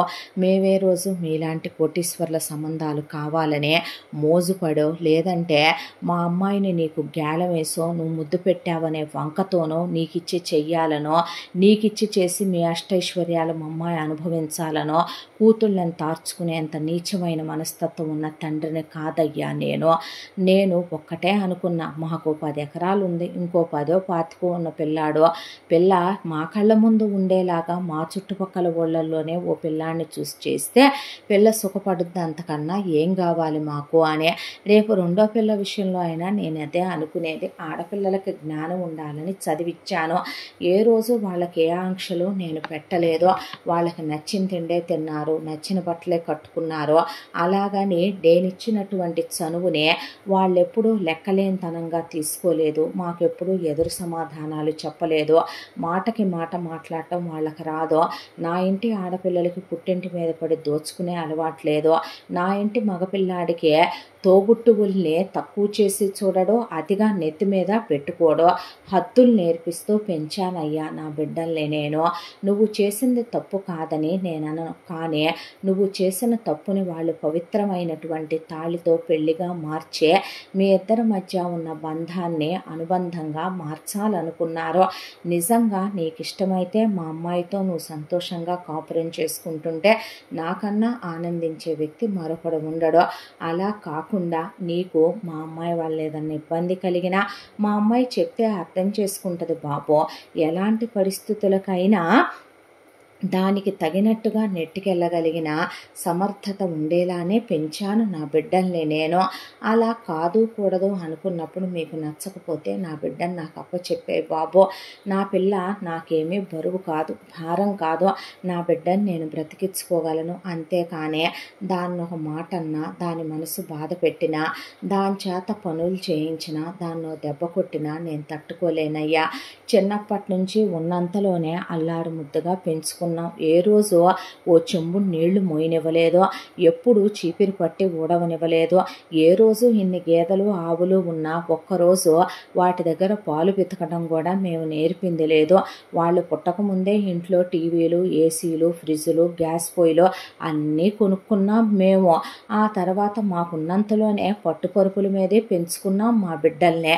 మేము ఎప్పుడూ మా పిల్లల కష్టాలు పడాలని ఏ అమ్మా నాన్నలు కోరుకోరు కదా, మీ తల్లిదండ్రులు కూడా కోరుకోరు కదయ్యా. అలాగే నాకున్నంతలో నా బిడ్డనే నేను యువరాణిగా పెంచా. ఆ మహారాణిలా చూసుకునేవాడికే ఇవ్వాలనుకున్నాను. నేను తప్పుగా మాట్లాడితే మనసులో పెట్టుకోకు బాబు. కానీ ఒక్కటి మాత్రం చెప్తున్నాను, నా బిడ్డ నా ప్రాణం. నా పిల్లలు నాకు ఏ రోజు బరువు కారు. కలిసి ఉంటే మీ ఇద్దరు అన్యోన్యంగా అంతకన్నా నాకన్నా ఆనందించే వాళ్ళు ఎవరు ఉండరు. అలా కాకున్నప్పుడు మాత్రం నా బిడ్డను నాకు అప్పచెప్పయ్యా ఏమి అని దాన్ని బాధ పెట్టబాకు అనేసరికి చెప్పు తీసుకొని పట్టేల్మనే మొహం మీద పెట్టి కొట్టినట్టు అనిపించేశాయి ఆయన మాటలు. దాంతోపాటు బాధతో కళ్ళల్లో నీళ్లు తిరిగాయి. వెళ్ళి పడుకున్నాడు. పక్కన పడుకోబెట్టి వెళ్ళారు. ఇక ఒకవైపున గాయత్రి, రాఘవ వచ్చే పవిత్రనే దుప్పటి కప్పాడు. పడుకున్నాడే కానీ మనసులో లేదు. ఆయన నిజం చెప్పాలంటే నీకంత ఉంది కాబట్టి నీ అడుగులకి మడుగులెత్తుతామని, నీ ఆస్తి కోసం మేము కక్కుర్తిగా అర్రులు జాచి ఉన్నామని ఆయన అన్నదే లేదు. నిజం చెప్పాలంటే వాళ్ళల్లో ఎంతో ఆప్యాయత చూశాడు, అనురాగం చూశాడు. ఒకవైపున ఆయన అల్లుళ్ళా కాదు కొడుకులా చూస్తున్నాడు. ఆవిడ కొసరు వడ్డిస్తుంటే అత్తగారిలో అమ్మ ప్రేమ కనిపిస్తోంది. మా అక్క చాలా మంచిది బావ, మా అక్కని బాగా చూసుకో అనే తనలో ఒక అన్నయ్యను చూసుకుంటోంది మరదలో. తనలో ఒక తోబుట్టువుని చూసుకుంటూ బావా మా అక్క నువ్వు హ్యాపీగా ఉండాలంటున్న బావమరిది మాటలకే తనకిక్కడ గౌరవం ఉంది, విలువ ఉంది, మర్యాద ఉంది. వాళ్ళ సంస్కారానికి నిజం చెప్పాలంటే చేతులెత్తి దండం పెట్టాలేమో. వాళ్ళు ఉన్నన్ని రోజులు చాలా ఆప్యాయంగా, చాలా అనురాగంతో, చాలా ప్రేమగా చూసుకున్నారు. 2 రోజులని వచ్చాడు తను తెలియకుండానే. వారం రోజులు అలా గడిచిపోయాయి. ఆ తర్వాత ఇక బయలుదేరతామమ్మా మేము అనేసరికి వాళ్ళమ్మ అవి ఇవి అని వండబోతే, వద్దమ్మా అక్కడ నాకేం తక్కువనే, నువ్వు అవి ఇవి అని వండి ఇవ్వడానికి ఏమీ వద్దు అంటే వాళ్ళ నాన్న మాత్రం వెళ్ళి బట్టలు కొని తీసుకొచ్చిచ్చే, అల్లుడు గారు ఈ డబ్బులు ఉంచుకోండి, నాకు మీరు ఖరీదైన బట్టలు వేసుకుంటారో ఇక్కడ బ్రాండ్లు దొరకవని మా వాడన్నాడు. తీసుకో బాబు అంటే పర్లేదండి అంటే వద్దనకూడదయ్యా తీసుకో అని అత్తగారు అనేసరికి ఏం మాట్లాడలేదు. అలా ఆ కవరు చేతిలో పట్టుకున్నాక కారు ఎక్కించి పిల్లకి వేటుకోలు చెప్పి కన్నీళ్లు పెట్టుకొని మరీ పంపించారు. ఆ తర్వాత సిటీకి తిరిగి వచ్చారు. తిరిగి వచ్చిన తర్వాత నిజం చెప్పాలంటే ఆ అమ్మాయి మళ్ళీ తన రొటీన్ లైఫ్లో పడిపోయింది. కానీ తనకు మాత్రం మనసులో ఏదో తెలియని లోటు ప్రియ విషయంలో కనపడటం మొదలైంది. తన 6 సంవత్సరాల ప్రేమనే తను ఒక్కసారిగా గుర్తు చేసుకున్నాడు. ఇది 7వ సంవత్సరం. తన పీజీ అయిపోయి కూడా ఆల్మోస్ట్ 1 ఇయర్ కావస్తుంది. ఈ 7 సంవత్సరాల్లో ఎన్ని వందల వేల సార్లు పోట్లాడుకున్నారో లెక్కలేదో. ఎంత అసభ్యంగా తను మాట్లాడుద్దో, ఎన్నిసార్లు ఎన్నిటికి తను మూసుకున్నాడో, ఎన్నిసార్లు తను తిరగబడ్డాడో, తర్వాత విడిపోయారో, సారీలు చెప్పుకున్నారో, కలిసిపోయారో. ఏంటో తనకి ఇది బంధమా, ఇది ప్రేమ, అసలు ఒక క్షణం ఏమీ అర్థం కాలేదో. మనసంతా ఏదో అలజడిగా అనిపించింది, దిగులుగా అనిపించింది, టెన్షన్గా అనిపించింది.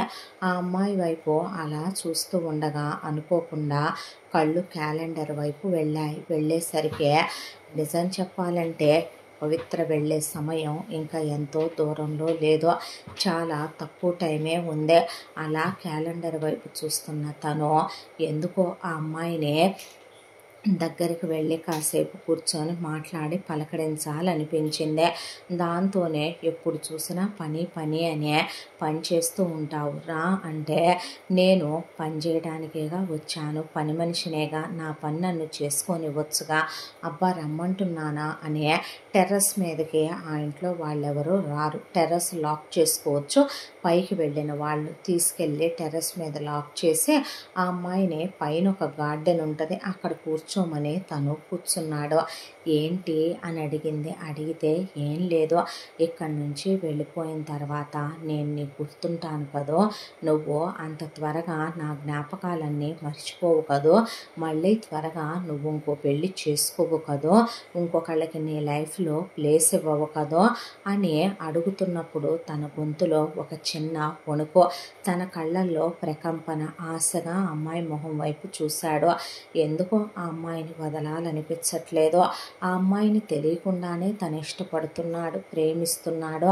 ఆ అమ్మాయితో ఉంటే తనకు ఆ అమ్మాయి సాన్నిహిత్యం, ఆ అమ్మాయి సన్నిధి ఇంకా ఇంకా కావాలనిపిస్తోంది.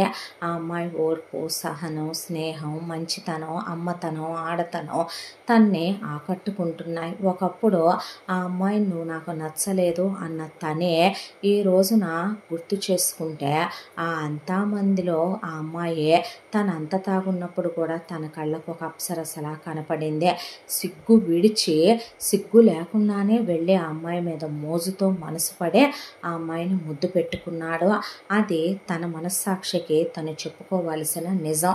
దాంతో అలా కూర్చొని ఆ అమ్మాయి వైపు చూస్తూ ఇంకొకడు ఆ అమ్మాయికి భర్త అవ్వటం, ఆ అమ్మాయి ఒంటి మీద చెయ్యటం, ఆ అమ్మాయి మరొకటితో కాపురం చేయటం ఎందుకో తన మనసుకి నచ్చట్లేదు. అందుకే తన లైఫ్లో నుంచి వెళ్ళిపోతే ఆ అమ్మాయిని ఇక్కడి నుంచి వాళ్ళ మామయ్య కూతుళ్ళు అమెరికాలో ఉన్నారంది, పంపించేస్తారా, అక్కడికి వెళ్ళాక ఇంకో సంబంధం చూస్తారా, ఇక్కడ ఎంతమంది అబ్బాయిలు అమ్మాయిల్నే పెళ్ళిళ్ళు చేసుకోవటం లేదో, 3 పెళ్ళిళ్ళు అయిన అమ్మాయిల్ని కూడా బ్రాడ్ మైండ్తో పెళ్ళిళ్ళు చేసుకుంటున్నారు, వేరే క్యాస్ట్, వేరే రిలీజియన్ అమ్మాయిల్ని కూడా చేసుకుంటున్నారు, విడోలైన అమ్మాయిల్ని చేసుకుంటున్నారు, డివోర్స్ అయిన అమ్మాయిల్ని చేసుకుంటున్నారు. అబ్బాయిల్ని అమ్మాయిలు ఎంత అర్థం చేసుకుంటున్నారో అమ్మాయిల్ని అబ్బాయిలు అంతే అర్థం చేసుకుంటున్నారు. అసలు అక్కడ దాకా వస్తే తను పెట్టిన ముద్దునే ఎవడు కన్సిడర్ చేస్తాడో ఇండియాలో, దట్టు ఆ పల్లెటూరులో అబ్బాయిలు కాబట్టి ఆ రోజున సిచ్యువేషన్లో ఏం మాట్లాడలేదు. కానీ ఈ సిటీలో ఉన్నటువంటి అబ్బాయిలే దాన్ని లైట్ తీసుకుంటారు. అలా అనుకుంటే ప్రియకి తనకన్నా ముందు లైఫ్లో చాలా బ్రేకప్లు ఉన్నాయి. వాళ్ళతో ప్రియ ఎవరితో హగ్ అవ్వలేదా, కిస్ అవ్వలేదా, ఎవరితోనూ తను క్లోజ్ అవ్వకుండా ఉందా, తన వర్జినిటీ లాస్ అవ్వలేదా. అలా అనుకుంటే తనేమైనా వర్జినా, వాళ్ళిద్దరూ మ్యూచువల్ కమిట్మెంట్ మీద ఇన్నాళ్ళుగా కలిసి ఉంటున్నారు. తనకి పాష్గా ఉండే అమ్మాయి కావాలనిపించింది. నిజం చెప్పాలంటే ప్రియకి తన దగ్గర డబ్బు ఉంది, చూడటానికి బాగుంటాడు, తనేమన్నా మూసుకొని ఉంటాడనే రిక్వైర్మెంట్తో ప్రియకి తను నచ్చాడు. కాబట్టి అలా కొనసాగుతూ వెళ్ళిపోయింది వాళ్ళ రిలేషన్షిప్. కానీ ఇప్పుడు పవిత్ర లాంటి ఒక పవిత్రమైన అమ్మాయే. నిజం చెప్పాలంటే తన మీద ఆ అమ్మాయికి ఏ ఫీలింగు లేదో. తనే తాగిన మత్తులో ఒళ్ళు కొవ్వెక్కి ఒక ఆడపిల్లని అలా ముద్దు పెట్టుకున్నాడని అందరూ చెప్తారు కదా. ఇక్కడ అబ్బాయిలే లైట్ తీసుకుంటారైతే ఫారెన్లో అబ్బాయిలు లైట్ తీసుకోరా? తీసుకొని ఆ అమ్మాయికి వాళ్ళ నాన్నగారు చెప్పిన ప్రకారం ఆయన వాళ్ళకున్నంతలో బాగానే ఇస్తారు కదా. ఆ అమ్మాయిని ఎవరో ఒక అబ్బాయి పెళ్లి చేసుకొని తను టచ్ కూడా చేయలేదు కదా, హ్యాపీగా చూసుకుంటాడా? ఆ అమ్మాయి ఆ అబ్బాయిని పెళ్లి చేసుకుంటుందా? ఆ అమ్మాయిని రోజు టచ్ చేస్తాడా? వాళ్ళిద్దరూ ఫిజికల్ అవుతారా? ప్రెగ్నెంట్ అవుతా? పిల్లలు పుడతారా? తను హ్యాపీగా ఉంటుందా? మరి తన లైఫ్ ఏంటి? ఆ అమ్మాయి వెళ్ళిపోతే ఇలా ఎన్నో ఆలోచనలు. నన్ను రమ్మనమని నువ్వేంటి ఆలోచించుకుంటూ నుంచున్నావు ఆకాశంలోకి చూస్తూ అని అడిగింది పవిత్ర. అడిగేపాటికి నేను అడిగిన దానికి నువ్వు సమాధానం చెప్పలేదు అన్నాడు ఆ అమ్మాయినే. అనేసరికి ఆ అమ్మాయి తన పక్కనే నుంచోనే మొహంలో మొహం పెట్టి కళ్ళల్లో కళ్ళు పెట్టి చూస్తూ ఆ అమ్మాయి కళ్ళల్లో సిగ్గు, బిడియం, భయం. నిజం చెప్పాలంటే తన మీద ఒక ఇష్టం, ప్రేమ, మోజు ఏ రోజు ఒక వ్యామోహం లాంటివి, మోహం లాంటివి తనకు కనిపించవు. ఎప్పట్లానే ఆ కళ్ళల్లో నిజాయితీ, ఆ కళ్ళల్లో నేనేం తప్పు చేశాను అని ప్రశ్నిస్తున్నట్టుంటాయి ఆ కళ్ళు. అలాగే నిలబడి తన వైపు చూస్తూ నీకు నేను అబద్ధం చెప్పలేను, నిజమే చెప్పాలి. ఇక్కడి నుంచి వెళ్ళాక జరిగిందంతా ముందు మా మామయ్యకి అత్తయ్యకి చెప్తాను. మా మామయ్య అత్తయ్య చాలా మంచివాళ్ళు. అక్కడికి మా అమ్మ నాన్నల్ని పిలిపిస్తారు. ఆ తర్వాత మా అమ్మ నాన్నలకి నేను ఇక్కడ జరిగిన విషయాలన్నీ చెప్తాను. వాళ్ళు నిన్నేమీ అనర్లే, అర్థం చేసుకుంటారు నన్ను. ఆ తర్వాత పెద్దవాళ్ళు చెప్పింది వినటమే తెలుసు నాకు. వాళ్ళు ఎలా చెప్తే ఏది చెప్తే అది వింటాను. అంటే వాళ్ళు ఇంకో సంబంధం చూస్తే ఏ అబ్రాడ్ మ్యాచ్ చేసుకోమంటే చేసుకుంటావా? నా విషయాలన్నీ మర్చిపోతావా? వెళ్ళిపోతావా అని అడిగాడు. అసలు నీకు నాకు మధ్య ఏ బంధం ఉందని, ఏ సంబంధం ఉందనే, నీకు నాకు మధ్య ఏం జరిగిందని నేను నిన్ను మర్చిపోలేకపోవటానికే. అసలు నీ ఫ్రెండ్ కేశవ్ పెళ్ళికి రాకముందో నువ్వెవరో నాకు తెలుసా, నేనెవరో నీకు తెలుసా? వచ్చావు, అనుకోకుండా తాగిన మత్తులో ముద్దు పెట్టావు. ఊళ్ళో వాళ్ళంతా కలిసి బలవంతంగా నన్ను నీ మెడకు అంటగట్టి నిన్ను నా మెడకు అంటగట్టి పంపించారు. వచ్చాక మీ ఇంట్లో నేను ఆఫ్టర్ ఆల్ 10 మంది పని వాళ్ళల్లో ఒక పని మనిషినే. ఆ తర్వాత నువ్వేమైనా నన్ను ప్రేమించావా? నువ్వేమైనా నన్ను నచ్చి పెళ్లి చేసుకున్నావా? వచ్చిన తర్వాత నన్నేమైనా ఇక్కడ నీ భార్యగా నాకేమైనా హక్కులున్నాయా? పరిచయం చేశావా? నేనేమైనా ఇంటి కోడలుగా ఎవరికైనా తెలుసా? కనీసం నువ్వు ప్రేమించిన అమ్మాయికైనా నేనెవరో తెలుసా? నువ్వు చెప్పావా? మన ఇద్దరి మధ్య ఏ బంధం, ఏ అనుబంధం ఉందనే, మన మధ్య ఏ జ్ఞాపకాలు ఉన్నాయని నేను నిన్ను గుర్తుపెట్టుకోవటానికి ఒక్కరోజు స్నేహంగా మాట్లాడావా? ఒక్కరోజున నువ్వు తన్ని ప్రేమించి ఉండొచ్చేమో. ఎప్పుడైనా తిన్నావా అని అడిగావా?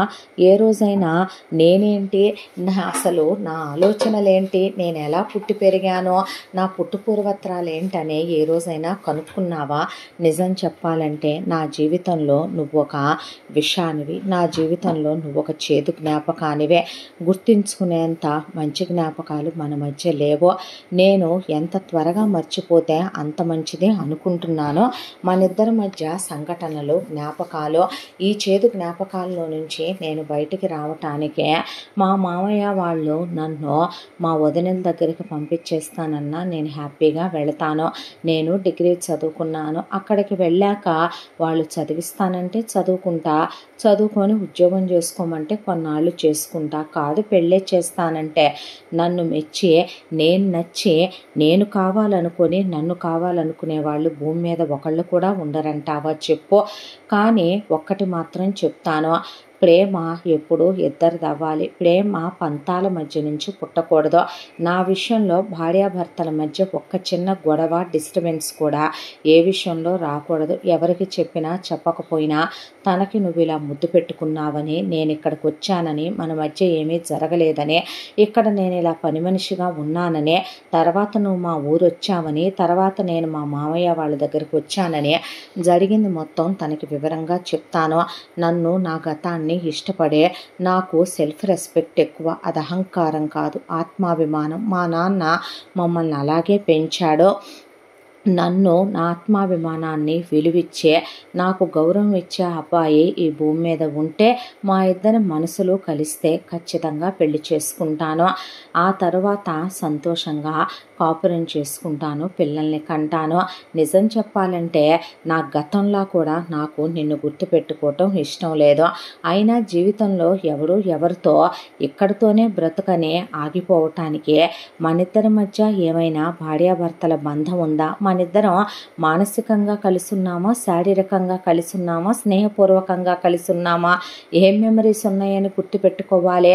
బస్సులో వచ్చేటప్పుడు నువ్వు తిట్టిన తిట్లా, ఇక్కడికి వచ్చిన తర్వాత నువ్వు నన్ను పట్టించుకోకుండా నా కళ్ళ ముందే నీకు నచ్చినట్టు నువ్వు ఉన్న తీరా, ఆ తర్వాత నీ ఇష్టం వచ్చినట్టు నీ ప్రపంచంలో నువ్వు ఉన్నావు, నా ఇష్టం వచ్చినట్టు నా ప్రపంచంలో నన్ను వదిలేసావు ఒక పని మనిషిగా.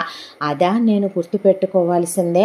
అలా గుర్తుపెట్టుకోవాలంటే నేను నీ మీద గుర్తుపెట్టుకోవాల్సిందే అసహ్యం, కోపం, పగ, విరక్తి, ద్వేషం. అయినా గుర్తుపెట్టుకోవాలన్నా నిన్ను గుర్తుపెట్టుకోవాలి కాబట్టి నాకు వాటిని గుర్తుపెట్టుకోవటం కూడా ఇష్టం లేదు. నేను నీ మీద కోపాన్ని పెంచుకోవాలనుకోవట్లేదు. ఆ కోపంలో కూడా నువ్వు నాకు గుర్తుంటావు. నాకు అలా కూడా ఈ గతాన్ని గుర్తుపెట్టుకోవటం నచ్చదు. నిజం చెప్పాలంటే నా వరకే ఒక అబ్బాయి మీద నాకు కొన్ని ఎక్స్పెక్టేషన్స్ ఉన్నాయి, నాకు కాబోయే భర్త మీద. నీలాంటి వాడిని పెళ్లి చేసుకోవాలని నేను ఏ రోజు కల్లో కూడా అనుకోలేదు. అనుకోకుండా జరిగిన దీనికి నీ మీదేమి నేను మా అమ్మా నాన్నలకో మా ఊళ్ళో వాళ్ళకో చెప్పనులే. నేనే నిన్ను వదిలేశానని చెప్తాను. వెళ్ళేటప్పుడు నీకు డివోర్స్ నోటీస్ మీద సంతకం పెట్టించి వెళ్తాను. ఒకవేళ నేను మళ్ళీ వెనక్కి వస్తానేమో, ఏ దావాలో వేస్తానేమో, నీ లైఫ్లోకి వస్తానని నీకు భయంగా ఉంటే అది ప్రూఫ్ కింద ఉంచుకో. నేను వెళ్ళిపోయిన తర్వాత నీకు మామూలే కదా, నీకు నచ్చిన వాళ్ళని నువ్వు పెళ్లి చేసుకో. పోట్లాడుకోవటం, కలిసిపోవటం, మళ్ళీ పోట్లాడుకోవటం, కలిసిపోవటం, మీ బంధం లాంటి బాండింగ్తో ఉన్న బంధాల మధ్య నేను ఉండలేను. కాబట్టే నాకు నచ్చిన లైఫ్ దేవుడు నాకు అనుకోకుండా ఒక్కొక్కసారి మన జీవితంలోకి కొన్ని అలజడులు ప్రవేశిస్తూ ఉంటాయి. ప్రశాంతంగా ఉన్నటువంటి సముద్రంలో తుఫాను వస్తుంది, అలజడి వస్తుంది. ప్రశాంతంగా ఉన్న ఆకాశంలో నుంచే భళ్ళుమనే పిడుగులు పడుతూ ఉంటాయి. వాటన్నిటితోనే అవి అక్కడే ఆగిపోవాలి అనుకోకూడదు. నా కోసం నువ్వేమైనా ఆగిపోయావా, ఆగిపోతావా? నన్నే తలుచుకుంటూ జీవితం అంతా అలా ఉండిపోతావా? మాట్లాడుకోవటానికి బాగుంటాయి కానీ ఈ మాటలన్నీ లైఫ్ లాంగ్ ఒకళ్ళనొకళ్ళను తలుచుకోవటం, ఉండటం, ఇలాంటి అబద్ధాలు నేను నీకే కాదు ఎవరికీ చెప్పను. నాకు సంబంధించినంత వరకు నువ్వు పీడకలవే. నాకు రాత్రిపూట వచ్చిన పీడకలల్ని పొద్దున్నే గుర్తుంచుకునే అలవాటు లేదు. పీడకల మనం నిద్రలోంచి మేలుకోగానే కడిగిపోతే, ఇక్కడ నీకు నాకు ఒక 6 నెలలు జర్నీ ఉన్నంత మాత్రాన నేను వెళ్ళాక లైఫ్ లాంగ్ నిన్ను గుర్తుపెట్టుకునేంత గొప్ప మెమరీవి నువ్వు నాకేం కాదు అనేసి తినేసి పడుకో. ఎందుకు ఇప్పుడు ఈ మాటలన్నీ అనేసి ఆ అమ్మాయి అక్కడి నుంచి వెళ్ళిపోయేసరికి షాక్లో దిమ్మ తిరిగిపోయి ఆ అమ్మాయి వైపు అలా చూస్తూ ఉండిపోయాడు. ఇంతటితో పల్లెటూరి కోడలి ధనవంతుల ఇంట కాపురం 2వ భాగం పూర్తి. 3వ భాగంతో మళ్ళీ కలుసుకుందాం. తప్పకుండా మన ఛానల్ని లైక్ చేయండి, షేర్ చేయండి, సబ్స్క్రైబ్ చేయండి, బెల్ ఐకాన్ క్లిక్ చేసి ఆల్ అనే బటన్ని ప్రెస్ చేయడం మర్చిపోకండి. ఈ కథ ప్రతి భాగాన్ని వినండి, అప్పుడే కథ పూర్తిగా అర్థమవుతుంది. చాలా చాలా బాగుంటుంది కూడా, మనసుకు హత్తుకునేలా ఈ స్టోరీ. 3వ భాగంతో మళ్ళీ మీ ముందుకు వస్తాను. ఇంత మంచి కథని మనకు అందించిన కథా రచయిత్రి జి. యామిని శ్రీనివాస్ గారు. Thank you so much.